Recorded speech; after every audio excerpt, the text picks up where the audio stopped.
केदारनाथ महादेव का पवित्र धाम, जहाँ जाना महादेव के हर एक भक्त का बहुत बड़ा सपना होता है। यही सपने को पूरा करने के लिए आज से ठीक 46 साल पहले पटना के रहने वाले बाल मुकुंद जी अपनी पत्नी और अपने 12 वर्ष के पुत्र शुभम को लेकर केदारनाथ के लिए निकले थे। बाल मुकुंद जी महादेव के बहुत बड़े भक्त हैं। उनका काफी सालों का सपना था कि वह महादेव के धाम केदारनाथ में जाए। बाल मुकुंद जी अपने पत्नी और पुत्र के साथ केदारनाथ सकुशल पहुंच गए थे। बाल मुकुंद जी ने केदारनाथ महादेव के दर्शन किए और केदारनाथ के भव्य सुंदरता का लुत्फ उठाया। ठंड का मौसम चल रहा था, बर्फबारी भी हो रही थी। केदारनाथ जी के नज़ारे बहुत ही आकर्षक थे, मानो जैसे स्वर्ग हो। उनके बेटे शुभम ने एक जिद की, बाल मुकुंद जी से उनको पहाड़ों पर जाने को कहा, बर्फ का आनंद लेने को कहा। बाल मुकुंद जी को अपना बेटा बहुत ज्यादा लाड़का था और इकलौता भी था। बाल मुकुंद जी अपने बेटे की इस जिद को मना नहीं कर पाए और अपने पुत्र की जिद को पूरा करने के लिए पहाड़ों पर निकल पड़े ट्रैकिंग करने के लिए। परंतु उन्हें अंदाजा नहीं था कि पहाड़ों पर जाना उनके जीवन के लिए सबसे बड़ा झटका होगा। करीब 46 साल पहले पहाड़ों पर ट्रैकिंग करने के लिए कोई सहायक भी नहीं हुआ करते थे। इसलिए बाल मुकुंद जी अकेले ही अपनी पत्नी और पुत्र के साथ निकल गए ट्रैकिंग करने के लिए। वे पहाड़ों के ऊपर चल रहे थे। काफी सुंदर नज़ारा था, बर्फबारी भी बहुत ज्यादा हो रही थी। इतने में बर्फबारी बहुत ज्यादा होने लगी और तूफान आने लगा बर्फीला। बाल मुकुंद जी बहुत ज्यादा डर गए और तूफान इतना तेज था कि उनका पुत्र उनके हाथों से कब छूट गया पता ही नहीं चला। उनकी पत्नी भी उनके पास से अलग हो गई थी। करीब आधे घंटे तक तूफान बंद नहीं हुआ और जैसे ही तूफान बंद हुआ बाल मुकुंद जी को होश आया। बाल मुकुंद जी अपनी पत्नी और पुत्र को ढूंढने लगे। बर्फ में उनको दूर अपनी पत्नी नजर आई दबी हुई।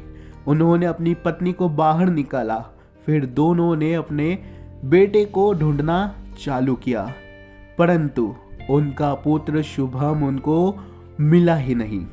बहुत ज्यादा खोजा गया, फिर भी नहीं मिला। इस घटना को हुए करीब 44 साल हो गए थे और ठीक 44 साल बाद 2018 में पटना के बाल मुकुंद जी के घर दरवाजा खटखटाया जाता है और जब बुजुर्ग बाल मुकुंद जी दरवाजा खोलने के लिए आते हैं तो उनके सामने कुछ ऐसी चीज आती है जिसे देखकर मानो उनके पैरों तले जमीन खिसक गई हो, उनको जीवन की सारी खुशियां मिल गई हो। उनके सामने एक 56 साल का पुरुष खड़ा हुआ था। उसे देखते ही बाल मुकुंद जी समझ चुके थे कि उसमें शुभम की शक्ल मिल रही है और उनको लग रहा था कि यह मेरा बेटा हो सकता है। उनकी आंखों से आंसू आने लगे। बाल मुकुंद जी को उस पुरुष के अंदर शुभम की शक्ल मिल रही थी। बाल मुकुंद जी ने उनसे पूछा कि तुम कौन हो? उन्होंने कहा कि मैं शुभम हूं, मैं यही रहता था। आज से करीब ठीक 44 साल पहले मैं केदारनाथ घूमने गया था अपने माता पिता के साथ और वहां मैं खो गया था, बर्फ के अंदर दब गया था। क्या ये उन्हीं का घर है? तो यह सुनने के बाद बाल मुकुंद जी के आंखों में से आंसू निकलने लगे। उन्हें समझ नहीं आ रहा था कि इस समय वे क्या करें। उन्होंने शुभम को गले लगा लिया, गले लगा के फुट फुट कर रोने लगे और इसके बाद जो हुआ उसने आज तक के सभी रिकॉर्ड तोड़ दिए।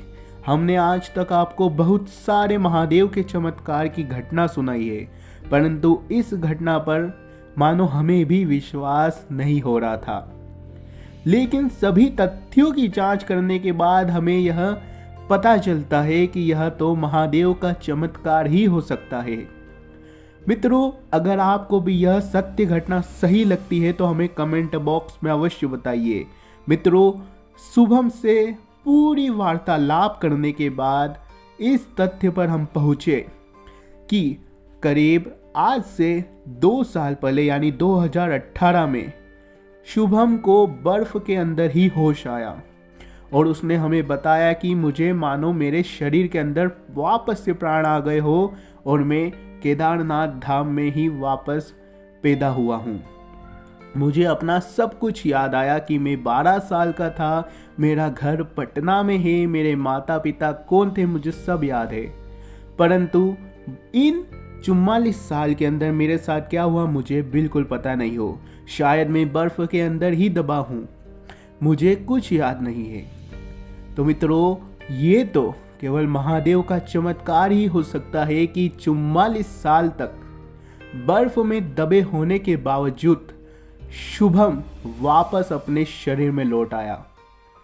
मित्रों, बाल मुकुंद जी कहते हैं कि उनकी पत्नी अब नहीं रही, वे अपने आखिरी सांसें यानी क्या वो अपनी आखिरी लम्हे जी रहे हैं और उनको उनका बेटा मिल गया।